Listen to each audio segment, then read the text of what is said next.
Hello, and welcome back to the Wealth Management Invest podcast. I'm your host, David Bodamer, with the editorial team at wealthmanagement.com. For this episode, I have with me Brad Walker, who is Chief Client and Product Development Officer with CAIS. Hi, Brad. Welcome to the podcast. Hey, David. Thanks for having me. So before we get going, wanted to just give you a chance to, I think most of the audience is probably aware of CAIS, but, just for folks who may not be familiar, if you could just give us a quick description of the company and what your role is there. Yeah, sure. So CAIS is now 15 years old. We started the business back in 2009, and really the intent and the vision of CAIS 15 years ago very much so holds true today. We built an alternative investment platform that empowers the independent wealth management channel, so RIAs and independent broker dealers, with access to alternative investments. And we really wanted to create that opportunity for the independent wealth advisor to be competitive, to be able to access this asset class, which historically had really only been available to the wirehouse channel. And over the last 15 years, we truly leaned into this concept, started to pour technology all over it, making the process of finding alternative investments, researching them, trading in them, and monitoring post-trade efficient, simple, and easy so advisors can scale it across their entire client base. Your last point, David, was so who am I? What's my role? You mentioned Chief Client and Product Development Officer. And so effectively what that means is I oversee all of our client relationships, both on the advisor and the asset manager side. So we are at this interesting time where there is this tremendous amount of interest in alternative investing. As you said, I mean, you guys have been plugging away at it for a while, but I do think it does seem like we're at a moment where there's been almost like a qualitative shift where there's a lot more people talking about it. A lot of, I feel like every day there's like a new asset manager that's like, maybe that's, historically worked with institutions that's now looking at the wealth channel and trying to develop some new products. I think you guys are constantly announcing new both platform updates but also new products that are on your platform. So it just feels like this very vibrant time in terms of the adoption of alts. So I'm curious, from like your seat, one of the things that I'm curious about is, as we're sitting right now in kind of early 2025, is what kind of shifts you're seeing in terms of specific asset types, maybe getting more traction than others, or with some of the different like fund structures. Where do you see, what kind of like patterns do you guys see in terms of through the usage of folks working through the CAIS platform? Yeah, it's a great question. I would say I would double down your point, right? I think where we are today, we are continuing to see a massive increase in interest from the independent wealth channel for alts, period. Okay. We did a survey. This is the second time I believe we've run this survey with CAIS and Mercer. And what we found in that survey was 9 in 10 financial advisors, so call it 92% of the respondents, are currently incorporating alts into their client portfolios. And 91% of those advisors plan to increase their allocations over the next 2 years. And what we're finding is that conversation is not so much what are alts and why do I care? The conversation truly is now becoming, how do I actually do this? How do I implement alternative investments into my client portfolios? And to your point on more product hitting the channel, I think that is the result of it, right? You have more asset managers, both traditional asset managers that we're seeing a lot of M&A in that space where they're acquiring alternative asset managers, number one, but you're also seeing alternative asset managers that have historically been pointing the cat in at the institutional investor, now pointing it towards the wealth management channel. And, we have been pretty vocal with this. You're seeing more asset managers creating product that is structured specifically for wealth. It's still institutional investment strategies, but it is more wealth-friendly structures, BDCs, non-traded REITs, registered funds, interval funds, et cetera.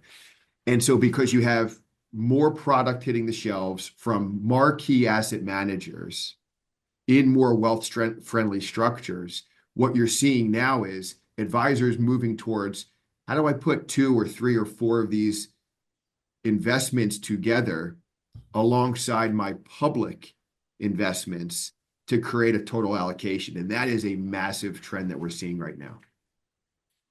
Yeah. So related to that, are you seeing more of like, rather than an advisor or their client saying, maybe I want to try, like, I'm interested in alts and maybe I want to like get in one fund and which should I pick? People actually maybe having more of a strategy of like, all right, maybe I want like a diversified exposure to private or alts, like we kind of use both of those terms. And maybe I should do like, if I want to have a real healthy portfolio that's got like an alt sleeve to it, it should have like a little bit of everything. Like we should like, so and so then how do I do that? Like, is that, Yeah, do you think is that part of the evolution too? Like maybe folks going like, who maybe first were like, I want to try one thing, not thinking like, well, no, maybe like maybe like the actual strategy should be, I want a little bit of private credit, a little bit of private equity, exactly. a little bit of real estate, and just like have that as this bucket that's now complementing my traditional bonds and fixed income stuff. Yeah, you hit the nail on the head. I mentioned CAIS has been doing this for 15 years. 15 years ago, it was all about access. And it was, hey, I'm an advisor. I have a really high net worth client. I'd love to find something differentiated from just stocks and bonds, ETFs and mutual funds. Can you get me access to XYZ fund? And it was really an access play. And if you remember 15 years ago, all the structures that we're talking about today weren't so mainstream, right? It was build a feeder that had a lower investment minimum than $5 million, but you still had an institutional structure. You still had a 3C7 qualified purchaser product, but just with a lower minimum. But it was get me access, and that was a differentiator for folks. They still exist today. It's still out there. But what you're seeing, David, to your point, what you're seeing is more structural innovation leading to accessibility to the alternative asset class becoming more broadly available. And so what winds up happening is the conversation with the advisor has shifted from a product sale to an allocation. And I think that conversation where you're helping folks understand how privates can work together in a portfolio. Otherwise, it literally is I have a really interesting private credit fund, here it is, buy it. And then 6 months later, I have a really interesting private equity fund, here it is, buy it, with no rhyme or reason. And it seems also that there's more talk now, and I think this is something that you guys are doing as well, is like actually offering things in either like an SMA or a model portfolio format, right? So it's not just, so you're not just like, presented with a whole menu of funds and try to just pick yourself, but like, here's some thought that's put into like a specific mix that you can just like buy and like, and have like a diversified mix off the shelf. So that fair as well? That feels like part of what the evolution is. It's like moving into more of an SMA model portfolio kind of thing.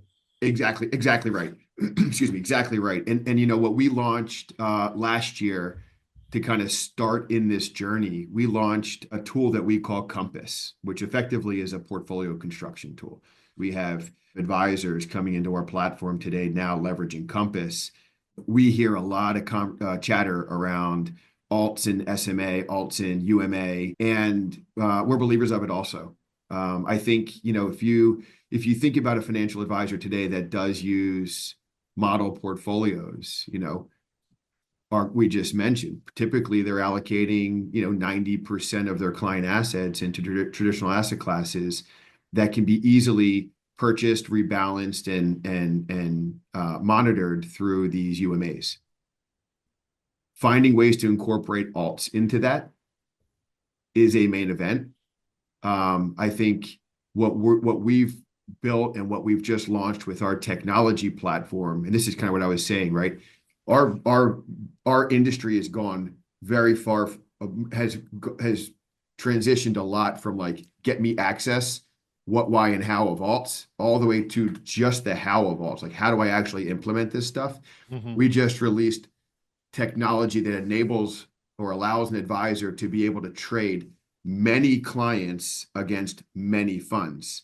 So that's code for, I have 100 clients. I want all 100 of them to buy this model, and that model has 4 funds in it.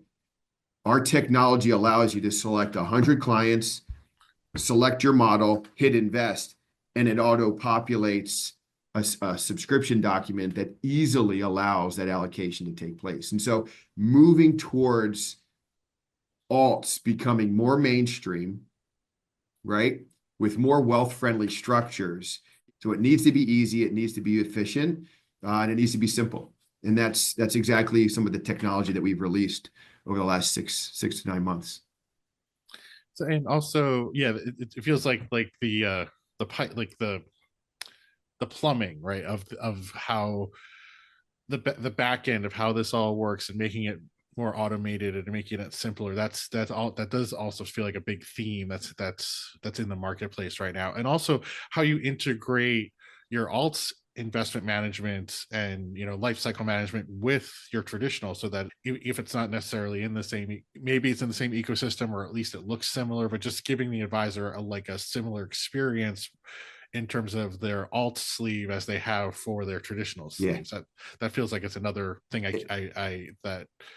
that's a big part of this phase of the market that we're in. Yeah, you're exactly right. And I'll add to it, with more technology. So you have more product hitting the market, you have more technology hitting the market. Okay. So what does all this mean? It actually, it's a good segue, because one of our questions in the CAIS Mercer survey was about platform technology and integrations. And what we found was that, what the survey found was that 2/3 of advisors, so nearly 70% of advisors, regard platform integration as one of their most valuable technology features. Okay. Close follow, analysis tools, portfolio construction tools.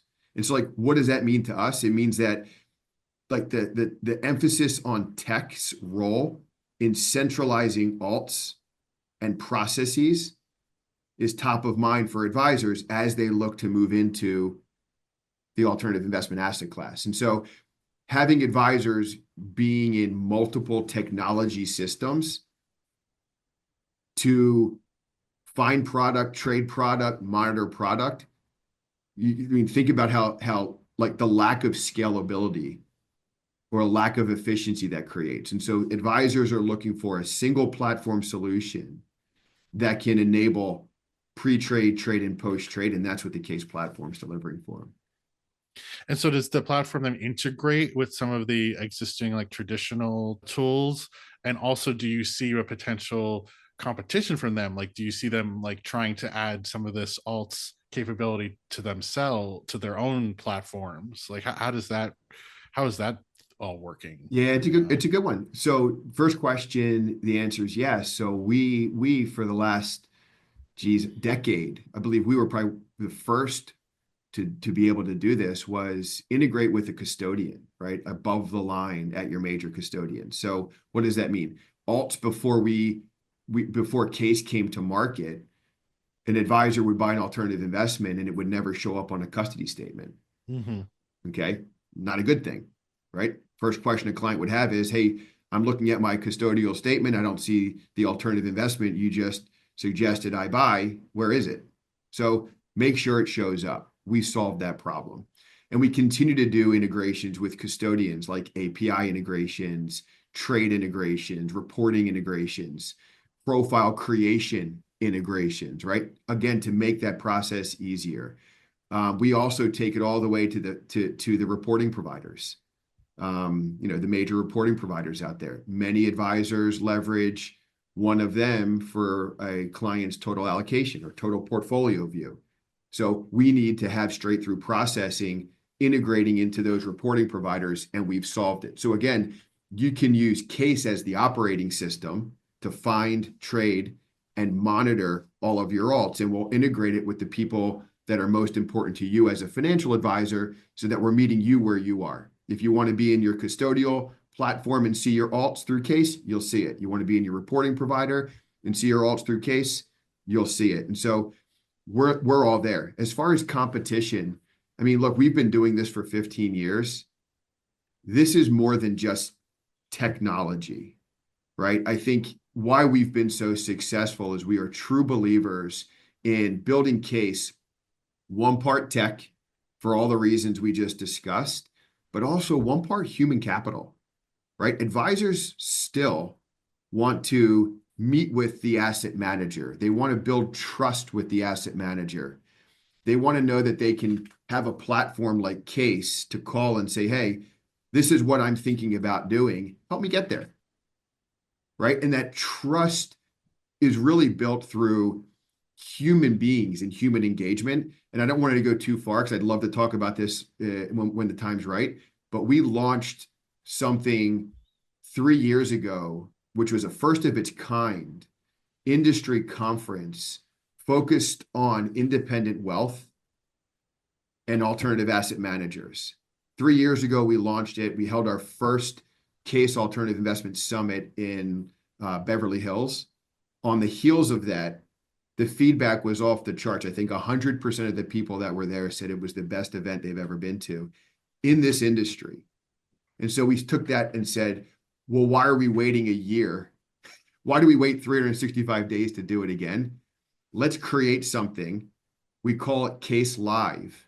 And we bring that same experience on the road and meet advisors in their cities across the country throughout the year, and then end it with a big event in LA. And David, that human engagement really enables our asset managers who are clients of CAIS and our advisors who are clients of CAIS to really get to know each other, build trust, build community, build a network with each other. And then they know they can come into our platform and be able to execute, trade with each other seamlessly. And so when you think about competition, rebuilding that is super difficult, super, super difficult. So I think a lot of the folks that we integrate with look at us and say, I'm not going to rebuild you. I'm going to partner with you. And now we have that capability by way of CAIS. I did get a chance to go to the second CAIS summit, so I had to miss it last year, but I'm hoping to be able to get back this year because it was a really good event. We'd love to have you back. I'm in Pittsburgh though. I don't think you have one of your local events doesn't make it to me though. We'll be in Chicago, which is generally I think that's the closest one. So yeah, Chicago. I'm trying to get to one of the ones throughout the year because I looked at that last year too. But yeah, I don't think Pittsburgh quite rates as tier one on event circuits. Most of the music acts skip us too. So we'll fly over. We'll grab a sandwich at Primanti Brothers. There you go. Yeah. In terms of like, I mean, you guys are fairly active as well in terms of, I mean, in my time covering, just seems like every couple of months there's like some kind of new development, like, or new functionality or new thing happening. Is there any? I don't know how much you can tease in advance, but in as much as you're able to, is there anything that you could tell us about what we might see in terms of further enhancements in 2025? I would say, we spoke about some of them. I would say we're going to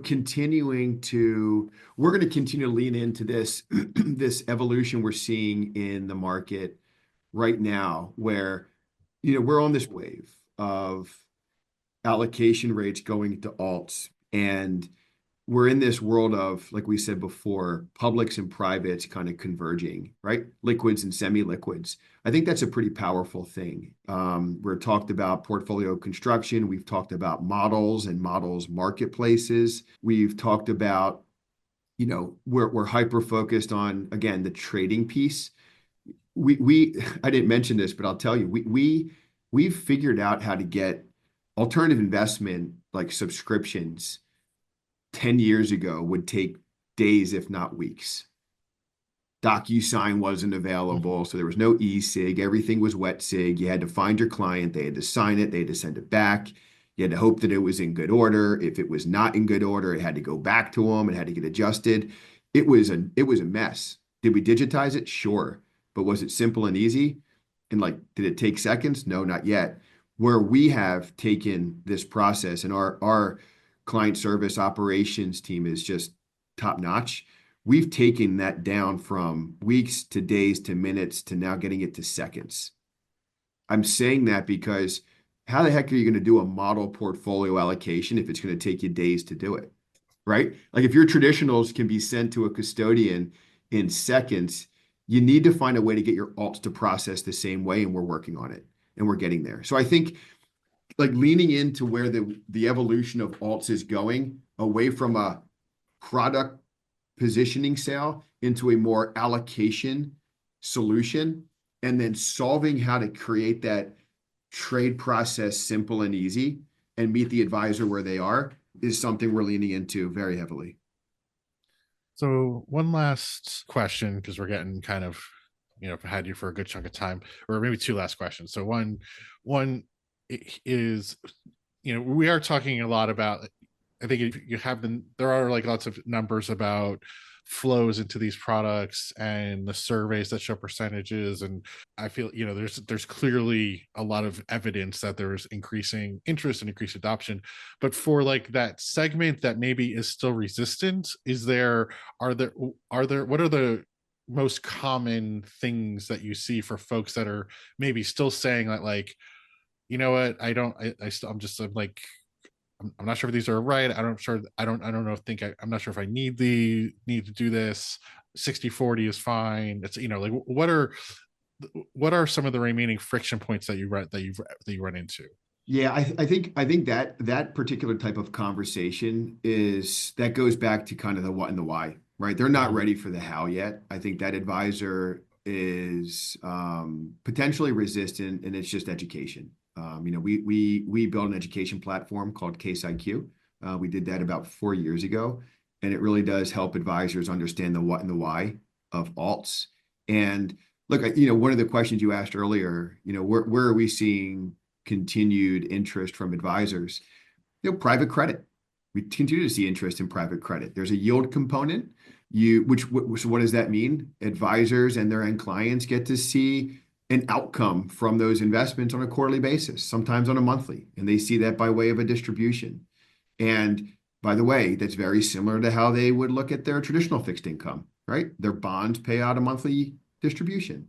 And so I think helping advisors understand how public fixed income and private credit can fit well in a portfolio, that's just education. And oftentimes you see that advisor saying, okay, let me try it out. Maybe I do it for me, my personal account, or try it with a couple of clients that are used to or do have experience with alts, and it gets them comfortable. And I think last point on that topic is, I think the new innovative structures, these more wealth-centric structures, again, you're still getting the institutional quality investment team and investments. You're just getting it in a more semi-liquid offering. You're not waiting 12 years to see a result, or having any type of liquidity event. You could have semi-liquid liquidity, quarterly, monthly, sometimes semi-annual, which I think is, again, a little bit more palatable for all advisors, especially those that are just starting out. I think, if we didn't drill too much into the whole interval fund, tender offer funds, BDC, all these structures, I have had some other folks on, so that's what part of the way I didn't want to get too deep in that conversation. So if folks do need more interested in some of that stuff, you can look at some of our past episodes where we kind of delve deeply into like what's an interval fund, or some of these things. But I wanted to kind of focus our conversation some more, just giving your space on like this, the platform and some of the stuff that you're doing. Yeah. So at this point, we've taken a good chunk of your time. So just wanted to, before we wrap up, if there are any like either kind of key takeaways or anything that I didn't ask you about that you think would be good for folks to know. Yeah, I would say I'll hit your interval point real quick just so we hit that. I think it is important. We talked a lot about product innovation, structural innovation, making alternative investments more accessible to not just qualified purchasers, but also to accredited investors and below. And that, David, that is where the interval fund structures come into play, right? Right. These are institutional quality investments, but just in a more wealth-centric structure. I would say across our platform, just to kind of give you a little bit of insight, last year, I would say 75% or so of the volume that came across our platform was going into these more wealth-friendly structures, these more semi-liquid structures. So 25% still going into the more traditional QP drawdown private market type product. And so I think you're seeing a real trend. You're seeing a trend of the asset managers wanting to have these more wealth management friendly structures. I would say a summary of what I'd like folks to know is, CAIS is thinking about the entire life cycle of alternative investments. We have a strategic relationship with Mercer. So for folks that are new to alts, know that we have Mercer doing due diligence on all of the offerings on the platform. Our menu continues to expand, not only with qualified purchaser product, but all the way down to interval fund product and everything in between. We're hyper-focused on making the finding product, trading, executing, integrating that entire life cycle simple and easy, and taking that down from weeks to days to minutes to seconds so that you can really, as a financial advisor, scale that across your book of business. And so, and we're going to continue to listen to our advisor community. All the feedback is fantastic. It really is purpose-built for the advisor community. And so keep sharing your feedback. And if folks want more information, what's a good place for them to go? Yeah, check out our website, www.caisgroup.com, and you have our contact information there. You'll get more information about the CAIS platform, and you can request a demo, you can request access, and get in touch with one of our, we have 100 product specialists in the field. So we're there to help you. All right. And you can find your I assume the calendar for your events as well. Yes. Calendar for our events is there. We have 15 events already locked and loaded for the year. And like I said, feedback is off the chart. So if you can make it to one of them or many, reach out, sign up. They are excellent events, and the content is heavy and rich. All right. Well, Brad, thank you so much for your time and for rolling with my questions. Thanks, David. Appreciate it. This was a lot of fun. David, if anybody has more questions for you, how do they get in touch with you? Best way is probably to find me on LinkedIn.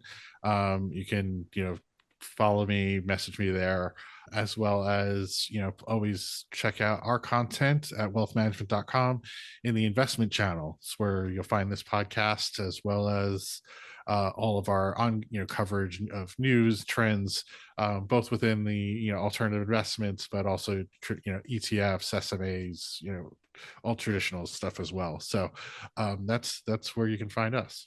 All right. Well, thank you to both of you, and thank you for listening today. Please like, follow, and share this podcast with your friends. Until next time, I'm Wendy McConnell.